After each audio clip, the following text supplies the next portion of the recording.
Alright guys, we're going to do a small tutorial today on how to redress or rebuild your vent sub out in the field.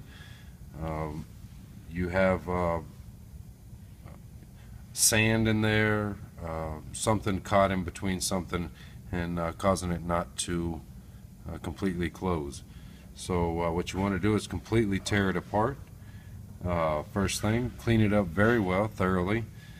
You'll notice that there's two different types of springs. There's this big one here and there's a small one. The colors are also play a big role. The red springs are for the new style vent subs. If you have springs that are white, doesn't mean that your vent sub is not going to work. It's still gonna work. It's just that it's different color springs, different tension springs. The new styles vent subs are going to be red or blue. Your old style vent subs are going to just have just a regular metal finish on it. Once you get it apart, guys, make sure that you have it cleaned thoroughly, wiped down as the best you can. And then we're going to start assembly. If you notice there's any problems with your O-rings, I'm going to be sending you guys a paper that has all O-ring sizes for these vent subs. So keep those on the truck as well.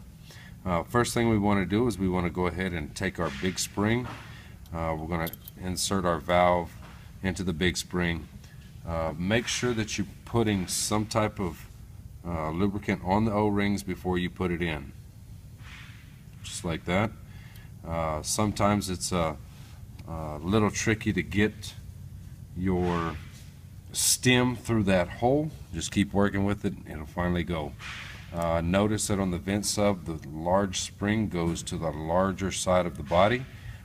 You can't really get it backwards, so we're going to drop that in there and we're going to try to get it in that hole.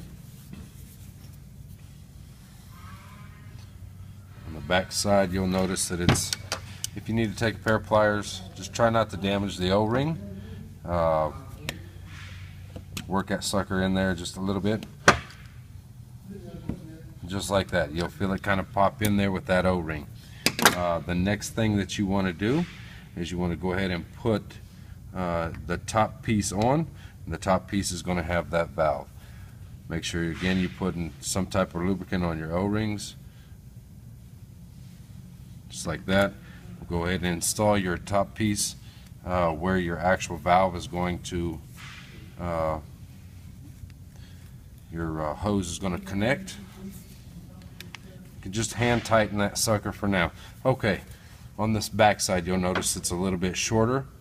It's going to require a ball. The seat is actually on the inside, and you have a cup. The cup is actually going to hold it in place. Those two mate together.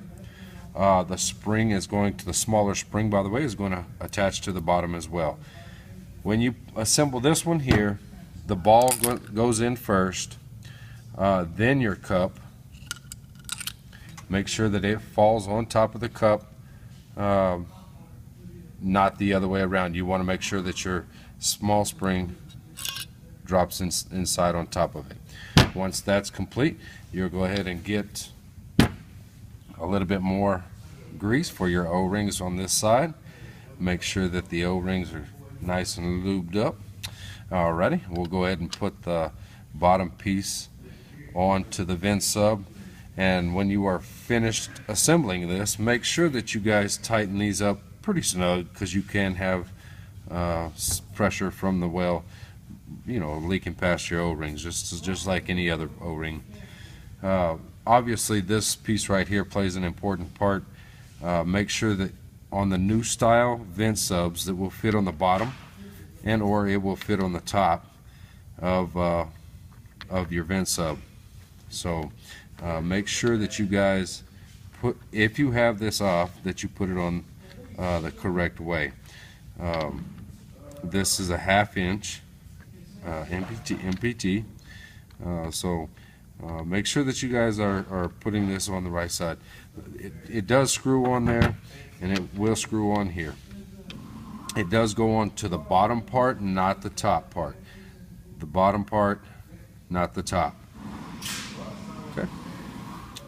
It's very easy. If you're still having problems, then there probably is a ball and seat problem, and it needs to come in for repairs. Please see Chris with any issues or problems with your vent sub. Thank y'all. Have a great and safe day.